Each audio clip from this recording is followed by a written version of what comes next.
बिस्मिल्लाहिर्रहमानिर्रहीम। अस्सलाम वालेकुम स्टूडेंट्स। तो आज की हमारी इस वीडियो का टॉपिक है लैरिंग्स। लैरिंग्स में हमने देखना है कि लैरिंग्स होता क्या है। ठीक है, आज की हम इस वीडियो में देखेंगे लैरिंग्स क्या है, कौन सी कार्टिलेजेस इसको सपोर्ट कर रही हैं, कौन सी मेम्ब्रेन्स और कौन से लिगामेंट्स इसको किस तरह से सपोर्ट कर रहे हैं और उनका एक्शन क्या क्या होगा। ठीक है, इसके बाद हम बिट अबाउट जॉइंट्स डिस्कस करेंगे, जॉइंट्स ऑफ लैरिंग्स। ठीक है, और अगली वीडियो में इंशाल्लाह हम न्यूरोवेस्कुलर इसकी मसल्स को देखेंगे। Okay, so let's start with introduction of larynx. Larynx is a passage way which is common to phonation and respiration. क्या मतलब है इस बात का कि ये हमारी वॉइस प्रोड्यूस करने में, आवाज़ निकालने में, आवाज़ प्रोड्यूस करवाने में और रेस्पिरेशन में काम आता है, यानी सांस लेने में काम आता है। ठीक है, मैकेनिकल ब्रीदिंग में काम आता है।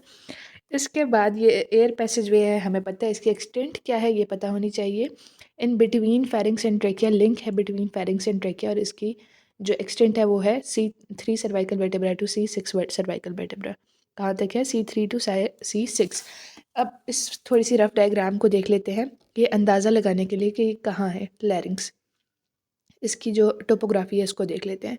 हायोइड बोन, ट्रेकिया, ठीक है, और पीछे हमारे पास इसोफेगस है और सर्वाइकल वर्टेब्रास है। एंटीरियरली क्या है? हायोइड बोन, इसकी अपर लिमिट में, लोअर लिमिट में क्या होगा? ट्रेकिया।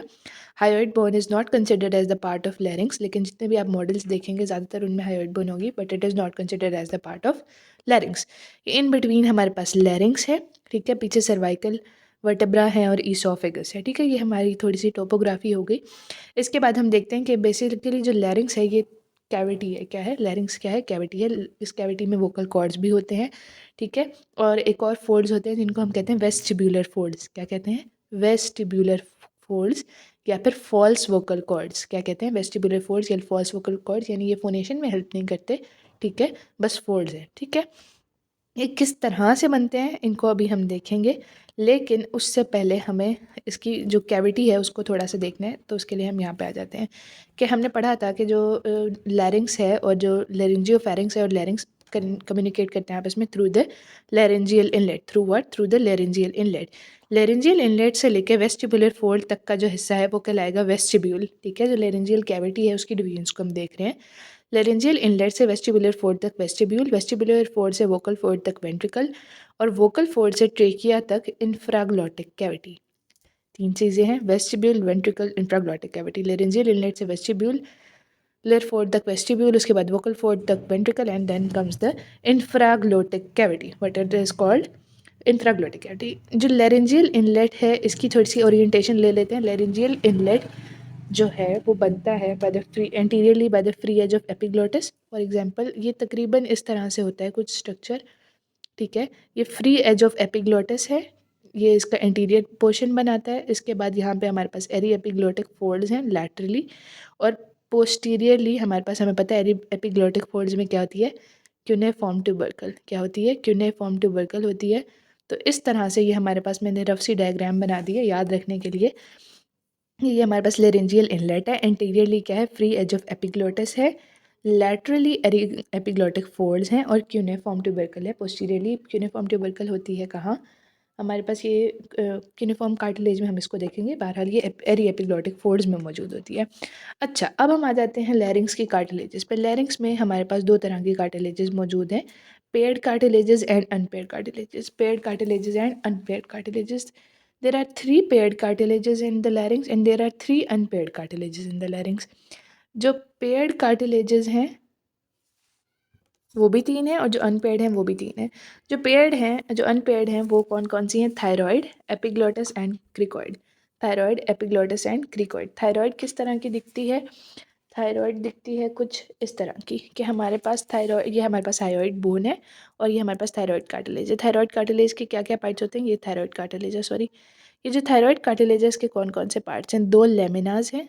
क्या हैं? दो लेमिनाज हैं। उसके बाद हमारे पास यहाँ पे एक ओब्लीक लाइन होती है जो कनेक्ट करी होती है इन दोनों को, इसको हम क्या कहते हैं? ओब्लीक लाइन ही कहते हैं। ठीक है, इसके बाद ये जो दो लेमिनाज हैं यहाँ पे आगे आगे आगे फ्यूज़ हुए हुए होते हैं, और ये जो है प्रोलिफरेट करते हैं, या कह लें कि इनकी जो एक प्रोमिनेंस बनती है उसको हम क्या कहते हैं? एडम्स एप्पल कहते हैं। क्या कहते हैं? एडम्स एप्पल कहते हैं, which is more acute in males और वो मोर प्रोमिनेंट इन मेल्स। ठीक है, इसके बाद इसके दो जो है हमारे पास सुपीरियर और इन्फीरियर हॉर्न्स भी होते हैं। क्या होते हैं? सुपीरियर और इन्फीरियर हॉर्न्स होते हैं। जो सुपीरियर हॉर्न्स होते हैं वो भी आर्टिकुलेट करते हैं और जो इन्फीरियर हॉर्न्स होते हैं वो भी आर्टिकुलेट करते हैं। इसको हम अभी देख लेते हैं कि किस तरह से आर्टिकुलेशन हो रही है। ठीक है। 2 लेमिना है, एक सुपीरियर हॉर्न है और एक इन्फीरियर हॉर्न है, ठीक है। इसके बाद हमारे पास आ जाता है एपिग्लोटिस। एपिग्लोटिस हमें पता है इलास्टिक कार्टिलेज का फ्लैप है, ठीक है, और अटैच होता है to the thyroid through ligaments, attach होता है to the posterior surface of thyroid through ligaments, ठीक है, थ्रू अ स्टैक, ठीक है, थ्रू अ स्टैक कनेक्टेड होता है पोस्टीरियर सरफेस ऑफ थायरॉइड से। क्रिकॉइड कार्टिलेज क्या है कि इसके जो 2 पार्ट्स हैं, एंटीरियरली आर्च होती है, क्या होती है, एंटीरियरली इसकी आर्च होती है, आई गेस मैंने यहाँ पे ड्रॉ नहीं किया, लेकिन एंटीरियरली इसकी आर्च शेप्ड होती है। एंटीरियरली क्या होती है, ये आर्च शेप्ड होती है और पोस्टीरियरली होती है प्लेट की शेप की, या फिर हमारे पास फ्लैटेंड होती है, क्या होती है, फ्लैटेंड होती है, ये प्लेट शेप्ड होती है। ये जो प्लेट शेप्ड है ना, ये आर्टिकुलेट करती है with 2 more surfaces. Arytenoid articular surface होती है इस पर, और एक थायरॉइड आर्टिकुलर सरफेस होती है, क्या होती है, एरेटेनॉइड आर्टिकुलर सरफेस और थायरॉइड आर्टिकुलर सरफेस। अभी मैंने कहा ना कि थायरॉइड कार्टिलेज जो है वो इन्फीरियरली क्रिकॉइड कार्टिलेज के साथ आर्टिकुलेट करेगी, और जो सुपीरियरली है वो हायोइड बोन के साथ आर्टिकुलेट करती है, ठीक है। तो जो इन्फीरियरली है ये कर रही है थायरॉइड कार्टिलेज क्रिकॉइड के साथ आर्टिकुलेट, ठीक है। इसके बाद हम आ जाते हैं पेड़ पे। पेड़ में है एरेटेनॉइड, कॉर्निकुलेट एंड क्यूनिफॉर्म। जो एरेटेनॉइड है ये कुछ इस किस्म का स्ट्रक्चर होता है, ट्रायंगुलर इन शेप होती है, इस तरह से करके ये पड़ी हुई होती है ऑन द क्रिकॉइड कार्टिलेज, और it sits on the cricoid cartilage, ठीक है। क्रिकॉइड कार्टिलेज भी बना ही लेते हैं। ये हमारे पास आर्च शेप्ड क्रिकॉइड कार्टिलेज है, और पीछे से ये फ्लैटेंड प्लेट लाइक होती है, ठीक है, पीछे से प्लेट लाइक होगी और आगे से आर्च लाइक होगी, ठीक है। इसके बाद जो है ना हमारे पास जो एरेटेनॉइड कार्टिलेज है, इसके भी 2 जो है ना हमारे पास, एक तो ये ट्रायंगुलर इन शेप है, एक बेस होगी, और उसके बाद बेस के भी ये वाले 2 जो है प्रोजेक्शंस होंगी, क्या होंगी, 2 प्रोजेक्शंस होंगी। एक इंटीरियर प्रोजेक्शन होगी जिसको हम कहेंगे वोकल प्रोसेस, और एक पोस्टीरियर प्रोजेक्शन होगी जिसको हम कहेंगे muscular process. Vocal process and muscular process क्या है, 2 प्रोजेक्शंस है, एक इंटीरियर है, एक पोस्टीरियर है। जो इंटीरियर है वो वोकल प्रोसेस कहलाएगी, और जो पोस्टीरियर है वो मस्कुलर प्रोसेस कहलाएगी, ठीक है। इसके बाद हम आ जाते हैं कॉर्निकुलेट कार्टिलेज पे। कॉर्निकुलेट कार्टिलेज जो है it is important for the attachment of certain other cartilages, और क्यूनिफॉर्म जो है एरिएपिग्लॉटिक फोल्ड पे में के अंदर होती है, एरिएपिग्लॉटिक फोल्ड के अंदर होती है, ठीक है। अब इसमें थोड़ी सी ये भी डिफरेंशिएशन है कि कौन सी इलास्टिक है और कौन सी हाईलाइन है। अच्छा, ये तो 3 पेयर्ड और अनपेयर्ड हैं, और इसके अलावा एक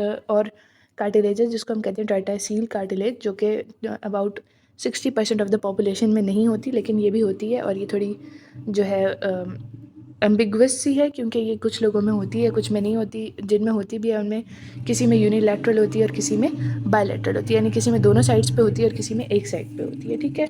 इसके बाद हम आ जाते हैं कि हमने ये देख लिया कि लेरिंजियल इनलेट क्या होता है, हमने लेरिंजियल कैविटी के पार्ट्स देख लिए, और हमें ये पता होना चाहिए कि जो वोकल कॉर्ड्स हैं या जो वोकल फोल्ड्स हैं उनके जो दरमियान की ओपनिंग है उसको हम क्या कहते हैं, राइमाग्लोटिडिस।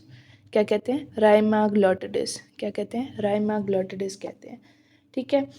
इसके बाद हम आ जाते हैं फर्दर जॉइंट्स पे। हमारे पास कौन कौन से जॉइंट्स बन रहे हैं लैरिंग्स में। लैरिंग्स में हमारे पास एक बन रहा है cricothyroid joint. Cricothyroid joint as the name shows कि क्रिकॉइड कार्टिलेज और थायरॉइड के दरमियान में जो जॉइंट होगा उसको हम क्या कहेंगे, क्रिकोथायरॉइड जॉइंट, ठीक है। Cricothyroid joint which is formed by the inferior surface of the thyroid and superior surface of cricoid, ठीक है, inferior surface of thyroid and superior surface of cricoid. इसके बाद है हमारे पास एरेटेनॉइड क्रिकॉइड के दरमियान जॉइंट जो कि है क्रिको एरेटेनॉइड जॉइंट। मैंने बताया कि जो एरेटेनॉइड कार्टिलेज है it sits on the cricoid cartilage, तो ऑफ कोर्स क्रिकॉइड का सुपीरियर पोर्शन होगा और एरेटेनॉइड की बेस होगी, ठीक है। तो crico arytenoid joint which is a synovial joint, ऊपर वाला जॉइंट भी साइनोवियल था। इसके बाद हम आ जाते हैं एरेटेनॉइड एरेटेनो कॉर्निकुलेट। एरेटेनो कॉर्निकुलेट जॉइंट एरेटेनॉइड और कॉर्निकुलेट के दरमियान में होगा, और ये कभी साइनोवियल होता है और कभी साइनोवियल नहीं होता। अब हम आ जाते हैं लिगामेंट्स और मेम्ब्रेन्स पे। लिगामेंट्स और मेम्ब्रेन्स किस तरह से हैं इसको देखते हैं कि एक तो कुछ लिगामेंट्स और मेम्ब्रेन्स हैं जो एक्सट्रिंजिक है और कुछ है जो इंट्रिंसिक है। एक्सट्रिंजिक वो होंगी जो लैरिंग्स को किसी एक्सटर्नल स्ट्रक्चर से कनेक्ट करेंगी, और इंट्रिंसिक वो होंगी जो लैरिंग्स को लैरिंग्स के ही किसी स्ट्रक्चर से, मतलब लैरिंग्स के अंदर के किसी स्ट्रक्चर को या कार्टिलेज को दूसरे स्ट्रक्चर से कनेक्ट करेंगी, ठीक है। तो पहली है thyrohyoid membrane. As the name shows कि थायरॉइड कार्टिलेज और हायोइड बोन के दरमियान में मेम्ब्रेन होगी, उसको हम थायरोहायोइड मेम्ब्रेन कह देंगे। इसका जो मीडियल पार्ट है ये थिकन करता है to form the median thyrohyoid ligament.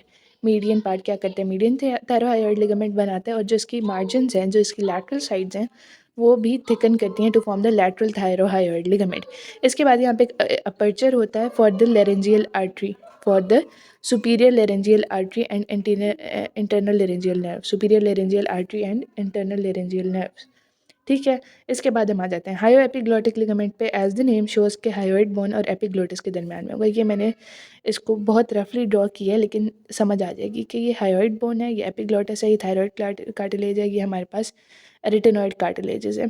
ठीक है, तो ये जो हायोइड बोन है और एपिग्लोटिस है, ये आप देख सकते हैं कि ये हायोइड और एपिग्लोटिस जो है एक मेम्ब्रेन के ज़रिए, एक लिगामेंट के ज़रिए मिला हुआ है। इसको हम क्या कहते हैं, हायो एपिग्लोटिक लिगामेंट। और देखें कि जब ये हमारे पास, ज़ाहिर सी बात है, एपिग्लोटिस की मूवमेंट में हमें हेल्प करेगा।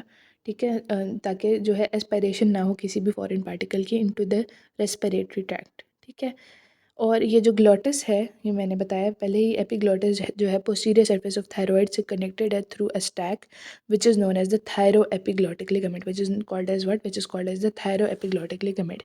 इसके बाद हम आ जाते हैं इंट्रिंसिक मेम्ब्रेन्स पे। इंट्रिंसिक मेम्ब्रेन्स में है सबसे पहली क्वाड्रेंगुलर मेम्ब्रेन। कौन सी है? quadrangular membrane which is covered by mucosa। ठीक है, ये जो quadrangular membrane है, it extends from epiglottis to the arytenoid, it extends from epiglottis to the arytenoid। ये शो की गई है quadrangular membrane, ये वाली। ठीक है, epiglottis से arytenoid तक है। ठीक है, इसका जो अपर वाला पार्ट होगा ये भी एक फोल्ड बनाएगा और लोअर पार्ट भी एक फोल्ड बनाएगा। ये जो अपर पार्ट है ये बनाएगा एरी एपिग्लोटिक फोल्ड। क्या बनाएगा? Ary epiglottic fold. क्या बनाएगा? एरी एपिग्लोटिक फोल्ड बनाएगा, जिसमें क्यूनिफॉर्म कार्टिलेजेस रेस्ट करी होती हैं। ठीक है, क्या क्यूनिफॉर्म कार्टिलेजेस होती हैं। ठीक है, अपर पार्ट क्या बनाएगा? एरी एपिग्लोटिक फोल्ड, जबकि इंफीरियर पार्ट क्या बनाएगा? वेस्टिबुलर फोल्ड या फिर vocal cord, false vocal cord, which will be protective. ठीक है, इनका फंक्शन फोनेशन नहीं होगा बल्कि प्रोटेक्टिव इन फंक्शन होंगे।